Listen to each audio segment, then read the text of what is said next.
Hi and welcome back to SR Everyday English. Vocabulary word number 212. Word of the day, evade.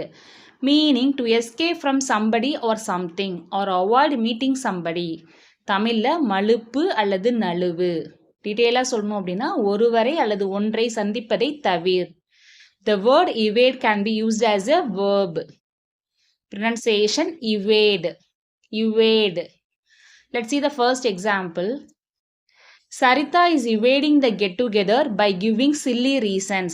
வேடிக்கையான சில காரணங்களை சொல்லி get டுகெதருக்கு வராமல் சரிதா தவிர்க்கிறான்னு சொல்கிறது தான் இந்த example. Saritha is evading the get together by giving silly reasons. Let's see the second one. Don't try to evade the meeting with my parents regarding our marriage. நம்ம கல்யாண சம்பந்தமாக எங்கள் அப்பா அம்மாவை பார்க்குறத தவிர்க்கலான்னு நினைக்காத, முயற்சிக்காத அப்படின்னு சொல்கிறது தான் இந்த எக்ஸாம்பிள்.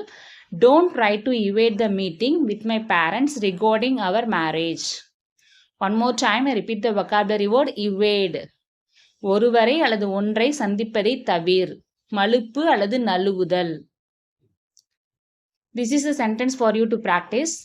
சிலர் எப்பொழுதும் வரி ஏய்ப்பு செய்ய முயற்சி செய்கிறார்கள். இதை எப்படி இவேடுங்கிற வேர்டு யூஸ் பண்ணி சென்டென்ஸ் மேக் பண்ணலாம் அப்படிங்கிற உங்கள் ஆன்சரை கீழே கமெண்ட் செக்ஷனில் போஸ்ட் பண்ணுங்கள். Hit the like button if you like this video and do subscribe for more updates. Thanks for watching.